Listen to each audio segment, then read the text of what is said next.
My daughter and her husband cleared out $195,000 from the investment account my late wife and I had spent 31 years building together.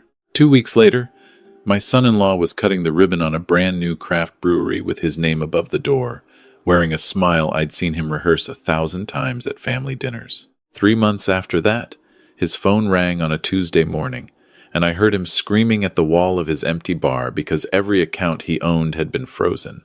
I want to tell you exactly how that happened. My wife Carol passed in March, 2 years before any of this. Pancreatic cancer, 9 weeks from diagnosis to the end. She was 61 years old, and she made the best peach cobbler in Williamson County, and she never raised her voice at anyone in her life, not once that I ever witnessed. 34 years of marriage, and I still caught myself turning to say something to her when the news came on at night. The grief doesn't leave. It just learns to share the room with you. Our daughter Ashley was 33 at the time of the theft. She and her husband Connor had been married 6 years, living in a rental house about 20 minutes from me in Franklin, Tennessee. Connor was the kind of man who talked about his potential more than he worked toward it. He had what I'd call a rotating portfolio of big ideas. A food truck he sold at a loss, a sports memorabilia business that never moved past a website, a real estate license he obtained and never used. My daughter was a middle school art teacher, and patient with him in a way that sometimes made me wince. I spent 26 years as a fraud investigator for a regional insurance company before retiring at 62. I know how to read a paper trail. I know what financial behavior looks like when someone is hiding something and what it looks like when someone simply doesn't know what they're doing. Connor was many things, but he was not sophisticated. I knew that, which is part of why I never saw it coming from that direction. The investment account held $195,000. Carol and I had built it together during the lean years and the good years both, contributing whatever we could manage, watching it grow across 3 decades, the way you watch a tree you planted grow in your backyard. We had listed Ashley as a joint beneficiary with transfer on death rights, meaning the funds would pass to her outside of probate when I died. Standard planning for a parent who wants to spare their child the courts. What I had not done, and what I deeply regret, was update the signatory access after Carol passed. For a brief administrative window, while the account was being restructured through the estate, Ashley had been granted limited power of attorney to manage affairs on my behalf. I was not well in those weeks. The grief had taken something out of me physically, the way it sometimes does, and my physician had me on medication that made the world feel gauzy. Ashley handled paperwork. I trusted her. The limited POA had technically expired, but the brokerage, through a clerical failure I will not detail beyond saying it cost them significantly in a subsequent civil action, had not properly closed her access. Connor found out. I don't know exactly how the conversation went between them, but I know from what came later that it was Connor's idea and Ashley's silence that made it possible. I discovered it on a Thursday morning in April. I had scheduled a consultation with an orthopedic surgeon about my left hip, which had needed replacing for 2 years, and I was finally ready to move forward. I logged into the brokerage account to verify the funds were available and intact before scheduling the preoperative appointment. The balance was $4,311. I sat at my kitchen table for a long time, long enough that my coffee went cold. I kept refreshing the screen the way you do when a number doesn't make sense, as if the page might correct itself. The transaction history showed a series of withdrawals across an 11-day period in late March, each one structured just below the $10,000 reporting threshold. Classic structuring. I recognized it immediately from my professional years. Someone had done a little homework or gotten lucky guessing at what would attract attention. I called the brokerage and spent 90 minutes on hold, and then with 2 different representatives who were apologetic in the specific corporate way that means they are terrified of liability. They confirmed the withdrawals had been authorized under the power of attorney documentation they had on file. I didn't yell. I told them I would be following up in writing, and that they should preserve all records associated with the account. Then I drove to Ashley's house. Connor's pickup truck sat in the driveway, brand new. A red Ford F-250 with chrome trim still gleaming. I recognized it as a truck he had mentioned wanting for 2 years, the specific model and color. One of those passing comments men make about things they can't afford. I parked on the street and sat there for a moment looking at that truck. Ashley answered the door.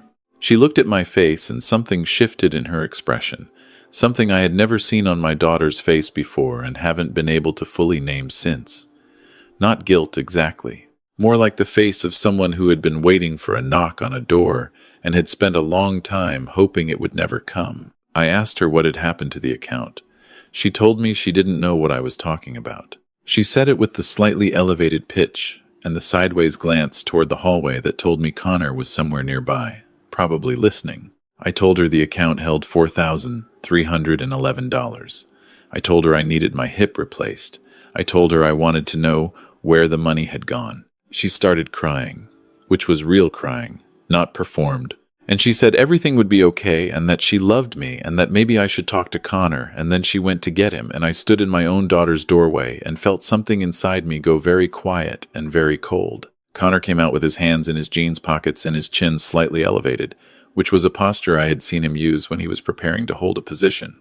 He said he could explain. He said the money was a loan, not a theft, that he had only intended to borrow it temporarily to capitalize a business opportunity, and that he had been planning to repay it with interest before I ever noticed. He said this with the conviction of a man who had practiced the speech enough times to half believe it himself. I asked him to show me the loan documentation. Any promissory note, any written acknowledgement of the debt, any communication between himself and Ashley in which the word loan appeared. He said it had been a family arrangement, informal, that families didn't need paperwork between themselves. I told him that was not a loan. I told him that was theft. I told him I would be speaking with an attorney, and I left.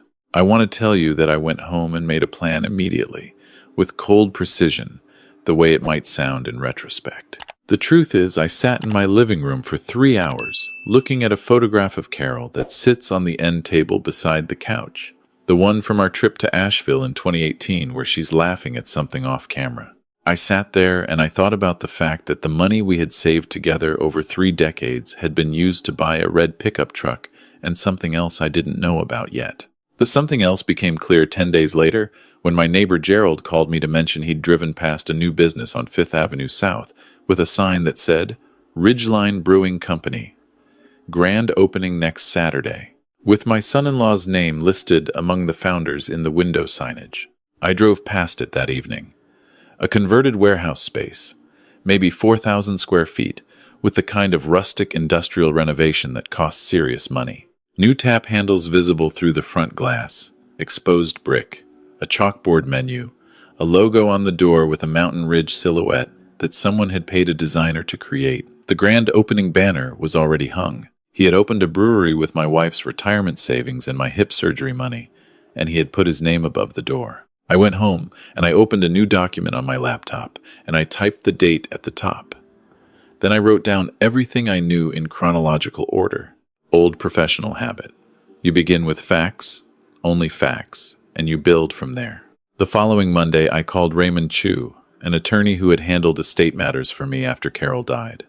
He listened without interrupting, which is a quality I have always appreciated in him. When I finished, he was quiet for a moment, and then he said what I already knew. Civil recovery was possible, but difficult. Criminal prosecution required a level of proof that was going to be hard to establish, given the POA documentation and the family relationship.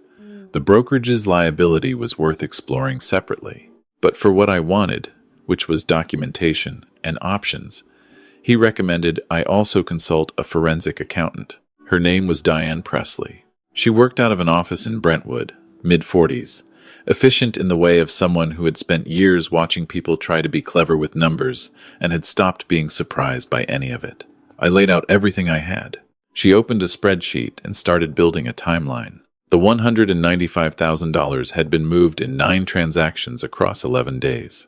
She mapped each one against Connor's known income. His last tax return showed $48,000 in wages from a technology support job. Ashley's teacher salary added another $52,000. Combined household income of $100,000. The brewery renovation, she estimated from photos I had taken through the window and public contractor permit filings, had cost between $140,000 and $180,000. The truck was approximately $68,000 new. Total visible spending in a 60-day window was somewhere between $210,000 and $250,000 against a household with no substantial savings history, no inheritance documentation, no business loan filings on record. Where does $210,000 come from on a $100,000 salary with no assets? She asked. It doesn't, I said. She documented everything in a formal report. $1,800. Worth every dollar. Raymond and Diane together gave me a picture of what I had and what I was missing. I had motive, timeline, opportunity, and a financial profile that made innocent explanation mathematically impossible. What I did not have was something a prosecutor would call proof beyond reasonable doubt. The POA documentation created ambiguity. Ashley could claim she had authorized the transfers. Connor could maintain the loan fiction. Without a confession or a paper trail that explicitly connected the money to criminal intent, the civil route was my most realistic path. But civil court takes time, and I had spent 26 years learning a different kind of patience. I want to tell you about Carol's jewelry before I go further, because it matters to what comes next, and because I owe it to her memory. Carol had a collection of antique jewelry that her grandmother had left her. Pieces that dated back to the 1920s and 1930s. An Art Deco brooch, a set of garnet earrings, a gold filigree bracelet that had belonged to her great-grandmother before that. None of it was enormously valuable in purely monetary terms, maybe $12,000 to $15,000 appraised. But Carol had loved those pieces with the particular love you have for things that carry other people's lives inside them. She kept them in a velvet-lined case on her dresser. When she died, I couldn't move the case. I left it exactly where it sat for 14 months. When I finally went to retrieve it after the account discovery, the case was in Ashley's spare bedroom. I found this when I stopped by unannounced one afternoon under the pretense of picking up some tools I had lent Connor. The case was on the shelf, open and half empty. I stood in that room for a long time. I picked up the garnet earrings, which were still there, and held them in my palm. The brooch was gone. The gold bracelet was gone. 2 other pieces I did not immediately identify were missing. I went to Ashley and asked about the jewelry. She said Connor had borrowed a few pieces to have appraised for insurance purposes. She said this without meeting my eyes. I told her those pieces had belonged to her great-great-grandmother and that I wanted them back by the end of the week. They were never returned. I later confirmed through a Nashville-area antique jewelry dealer, using a photograph I had of the brooch from Carol's estate documentation, that a piece matching its description had been sold to a private buyer through a consignment arrangement approximately 6 weeks earlier. The dealer would not give me the buyer's name. He would, however, confirm the transaction had occurred and that the seller had been a man in his early 30s with dark hair. Connor is 35 with dark hair. I added this to my documentation file and said nothing to Ashley or Connor. I want to be precise about something. What I felt was not rage. I have seen rage in my professional life, and I know what it does to people's judgment. What I felt was something quieter and more durable. I thought about Carol's grandmother wearing that brooch to church in 1931. I thought about the chain of hands it had passed through to reach Carol's dresser. I thought about a man who had never earned anything difficult in his life, selling it to a stranger for walking around money. I made myself a cup of coffee, and I went back to my laptop and I kept building the file. Through Raymond, I learned that Connor had registered Ridgeline Brewing Company as an LLC in Tennessee 3 months before the grand opening. He was listed as sole managing member. Ashley was not on the registration. I noted this. A man who excludes his wife from ownership of a business capitalized with stolen money is a man who is already planning his exits. I also learned, through the public records Raymond pulled, that Connor had been delinquent on state and federal tax obligations for tax years 2021 and 2022. He had made partial payments but never cleared the balances. Total outstanding with accumulated penalties was $11,240. Tennessee participates in a tax lien certificate program, similar to many states, in which the government sells outstanding tax debts to private investors. The investor pays the debt, becomes the creditor, earns interest at a statutory rate, and if the debtor fails to pay within the redemption period, can pursue collection, including liens against business and personal property.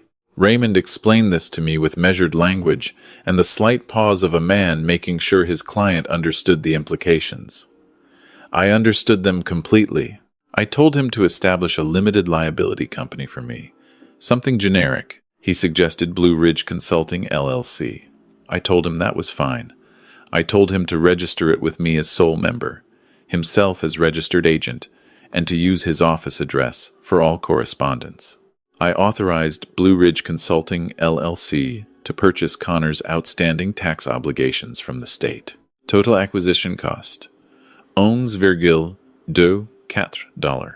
Connor now owed me money. He simply didn't know it yet. The grand opening of Ridgeline Brewing was on a Saturday in early May. I drove past it twice that day. The parking lot was full. String lights were on inside. I could hear music from the street.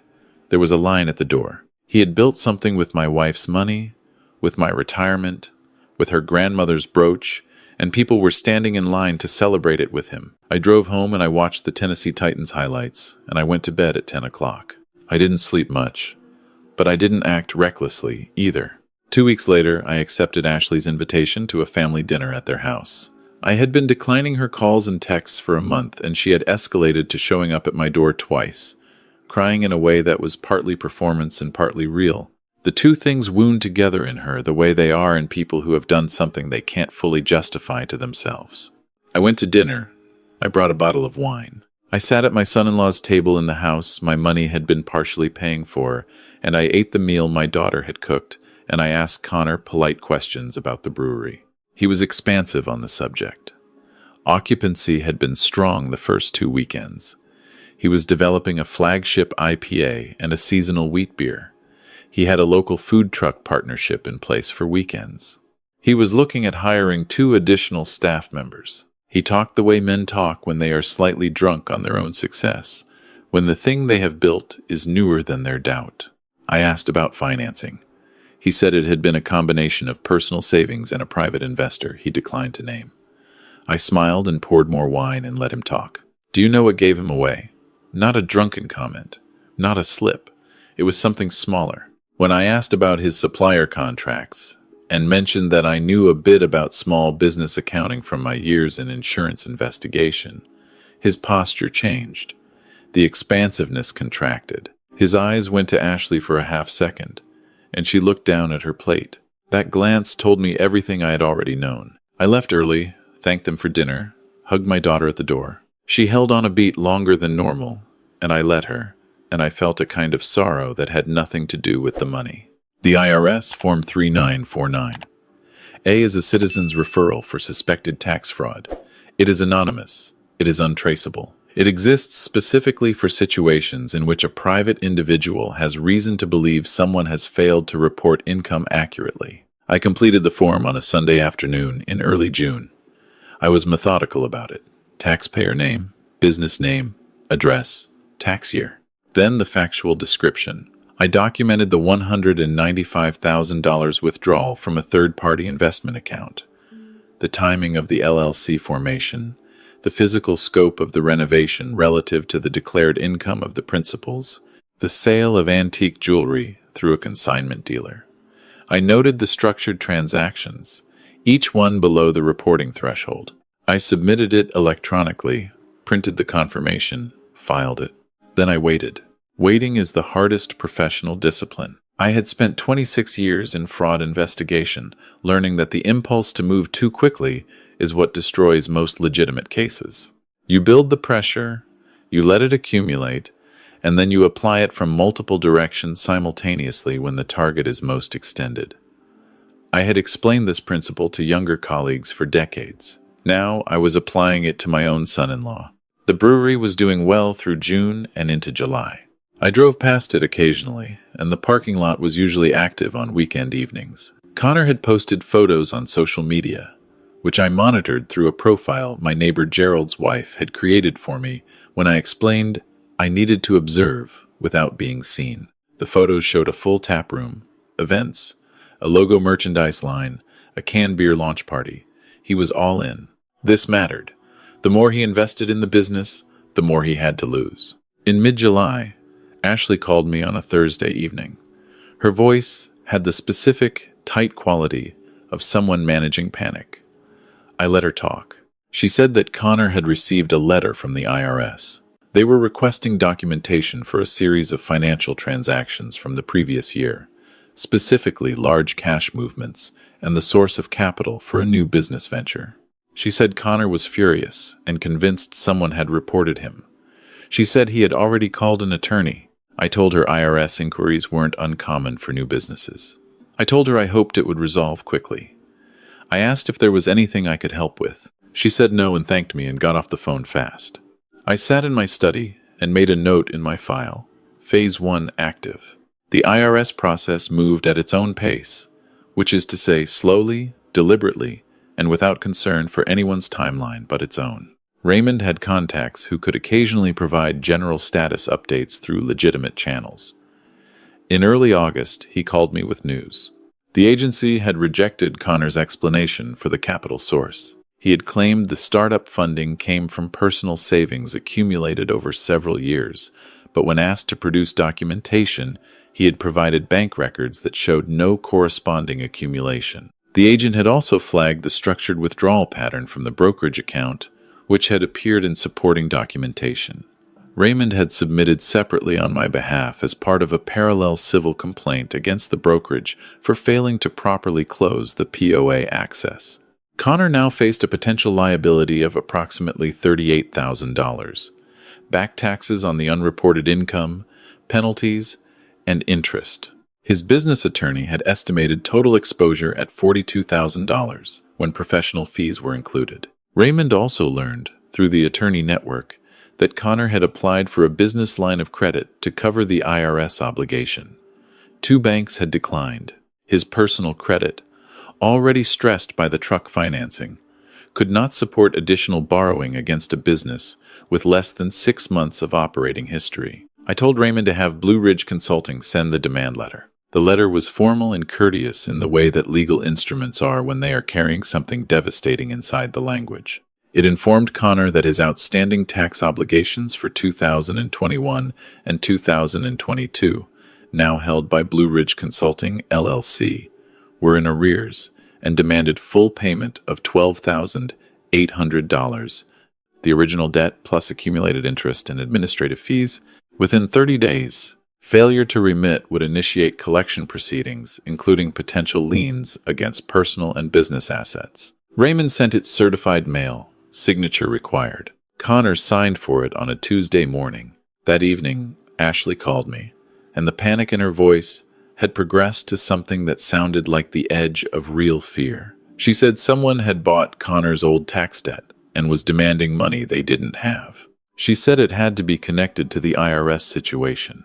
She said Connor thought someone was targeting them. I told her it sounded stressful. I told her tax debts did sometimes get sold to collection entities. I told her Connor should speak to his attorney. She asked if I knew anything about a company called Blue Ridge Consulting. I said the name didn't mean anything to me. After we hung up, I sat in my study in the dark for a while. I want to be honest with you about what I was feeling. It was not pleasure, exactly. It was more like the feeling you get when a very long equation you have been working resolves correctly. Satisfaction is the closest word, but that doesn't quite cover it either. I was thinking about the velvet-lined case on Carol's dresser. I was thinking about the transaction history on that brokerage account.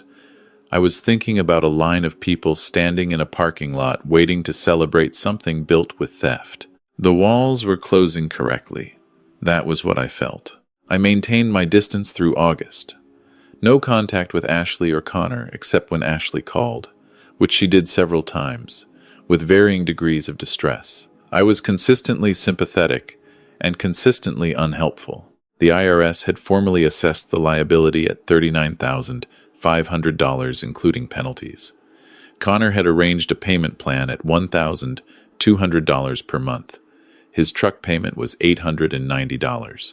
His brewery's commercial lease was $4,200. His residential rent was $1,850. His payroll for 2 part-time employees added another $3,000 monthly. His revenue, which Raymond's contact had estimated from the business registration filings and liquor license records, was running approximately $18,000 to $22,000 per month, gross.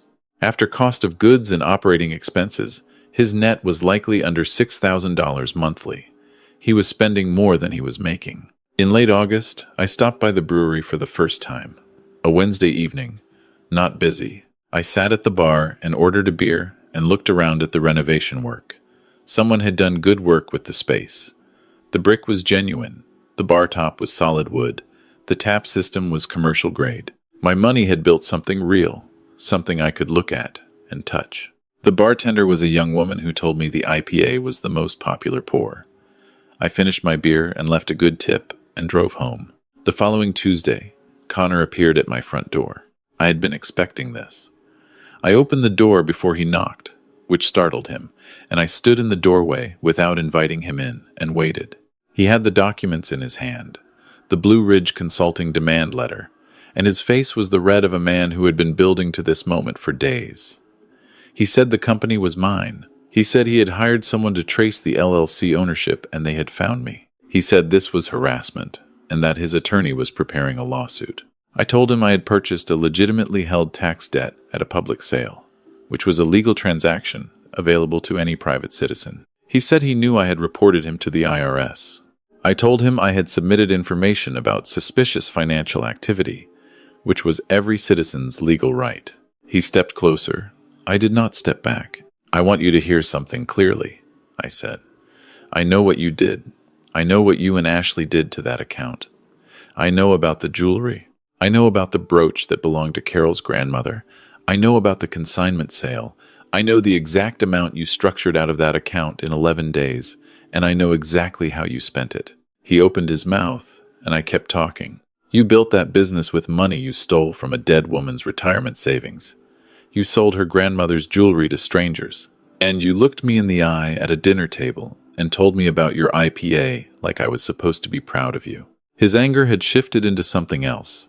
Not quite shame, more like fear recognizing itself. I can't pay $12,800, he said. His voice was different now. 30 days, I said. Pay in full, or I begin collection proceedings against the business. He started talking about payment plans, about time, about how the business was just getting going, about how Ashley would be destroyed if he lost it. He talked for several minutes, working through variations of the same argument, and I stood in my doorway and I let him finish. 30 days, I said again, and I closed the door. I called Raymond the next morning and told him to prepare for foreclosure. What followed over the next 3 weeks was exactly the kind of frantic, expensive, self-defeating activity I had observed in fraud subjects throughout my career. Connor hired an investigator to document what he believed was a pattern of harassment. At a cost of approximately $2,500, the investigator found nothing actionable because there was nothing actionable to find. He consulted a litigation attorney about a civil suit, which the attorney correctly told him had no merit. He applied for a personal loan at 4 different institutions and was declined by all 4. He attempted to refinance the truck and was told he was upside down by approximately $4,000. Ashley called me on a Saturday morning, and for the first time, she was not performing. She was simply afraid. She said she hadn't known all of it. She said she had known Connor was moving money and that she had told herself it was the loan he described and that she had not asked the questions she should have asked because she had wanted the house and the business and the life, and she had chosen not to know. I let her finish. I told her that choosing not to know was a choice.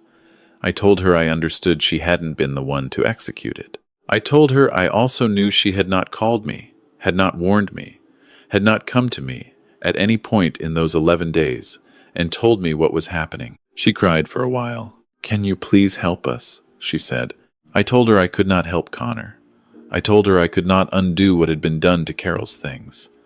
I told her I could not replace what had been taken from that account or make the IRS stop asking questions. What I can do, I told her, is offer Connor one way out. One time, tell him to call me. Connor called that evening. I made him an offer.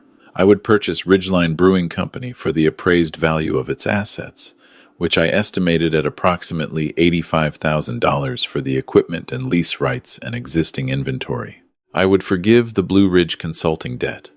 I would not pursue the civil action I had been building against both him and the brokerage. In exchange, he and Ashley would vacate the business immediately, sign over all ownership documents, and he would provide a written acknowledgement of the original debt, not an admission of criminal theft, simply an acknowledgement that $195,000 had been transferred from my account without authorization and had been used for business capitalization. That last document was important to me. I wanted it in writing. He refused. He said $85,000 was a theft.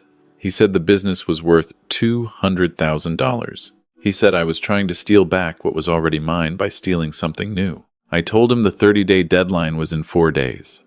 I told him if he had a better option, he should pursue it. I told him the offer expired at midnight. He didn't call back.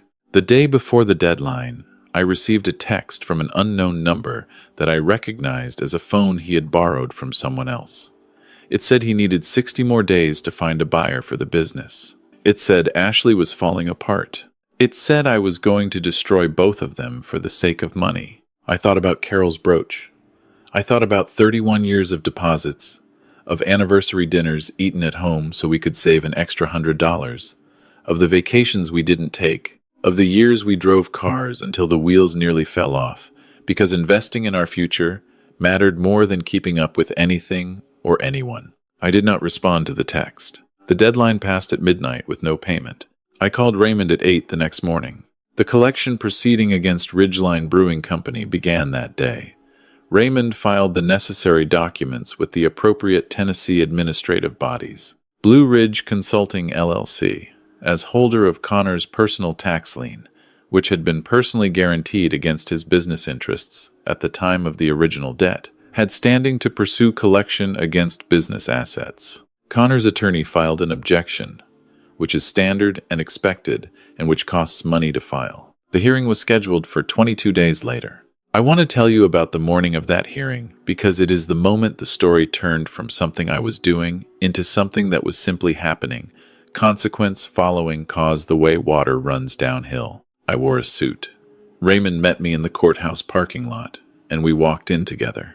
Connor and Ashley were already seated on the other side of the room. Ashley would not look at me. Connor's face had the hollowed-out look of someone who hasn't slept properly in weeks. His attorney argued financial hardship, ongoing business viability, the disproportionate impact of the collection action relative to the original debt amount.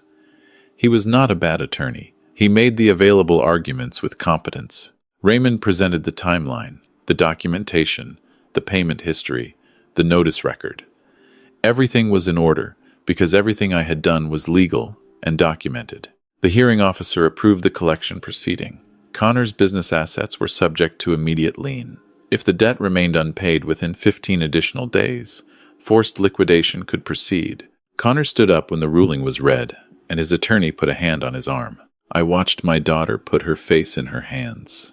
15 days later, with no payment made and no further communication from Connor or his attorney, the liquidation proceeding began. The brewery equipment, lease assignment, inventory, and intellectual property, including the Ridgeline name and logo, which had real value because he had built a recognizable brand, were sold through a court-supervised process. I submitted a bid. The final sale price was $94,000. My bid was $94,000. No other bidders reached that figure. They were getting a business that owed 6 months of deferred lease payments and had an uncertain operating history. I was getting justice and a functional brewery that I had no intention of operating. I leased the space and equipment to a young woman named Carla Deming, who had been working as a head brewer at a larger operation and wanted to go independent. She paid me fair market rate, and we had a handshake on a 5-year term, and she renamed it and rebuilt the concept from the ground up. Last time I drove past it, the parking lot was full. I want to tell you the final accounting because I spent 26 years working with numbers, and I think honesty demands it. The $195,000 was gone. Of that, I recovered $94,000 from the business sale. Less Raymond's fees, less Diane's fees, less the cost of the tax lien acquisition. Net recovery was approximately $79,000. Carol's brooch and the other jewelry pieces were never returned. That loss is not calculable in the way that money is. Connor filed for personal bankruptcy 4 months after the liquidation. Ashley had separated from him before the hearing and filed for divorce in the fall. She called me twice during that period, and I took both calls. I did not make it easy for her, and I did not make it impossible. She is working through what she chose to ignore, and I think that process belongs to her more than it belongs to me. The brokerage settled separately. Raymond built the negligence case around their failure to close the POA access and the structured withdrawal pattern that their compliance systems should have flagged. They paid $110,000 in settlement without admitting liability. That is what that clerical failure cost them. Between the business recovery and the brokerage settlement, I recovered approximately $189,000 of the $195,000. My hip was replaced in January. The surgery went well. I walked without pain for the first time in 2 years. There is a photograph of Carol on my end table, the one from Asheville, where she is laughing at something off camera. I don't know what she was laughing at. I've tried to remember, and I can't. But I know the laugh, and I know the sound of it, and I know that she spent 34 years building something real alongside me, and I know what happened when I let that something fall into the wrong hands. I did what I could with the tools I had. I followed the money. I used the law. I was patient when patience was what was needed, and I was specific when specificity was what the moment required. I did not break anything that wasn't already broken. Some nights I still think about what my daughter chose not to ask. About the 11 days she watched those transfers happen and told herself the story she needed to tell herself. I think about the weight of that choice and what it costs a person to carry it. That part of this I have no resolution for. Some things don't resolve. They just become part of what you know about the world and the people you love. The sun goes down early in November in Tennessee. I was sitting on my back porch when it dropped behind the tree line, and the yard went the specific shade of blue it goes just before dark, and the air smelled like leaves and wood smoke from somewhere down the block. I stayed out there until I couldn't see my hands in front of me. Then I went inside and locked the door behind me. It was finished. If this story meant something to you, please hit the like button and subscribe to Frost Vengeance. Drop a comment and tell me what time it is where you're watching from right now. And if you want to hear what happened next, the video on the left is waiting for you.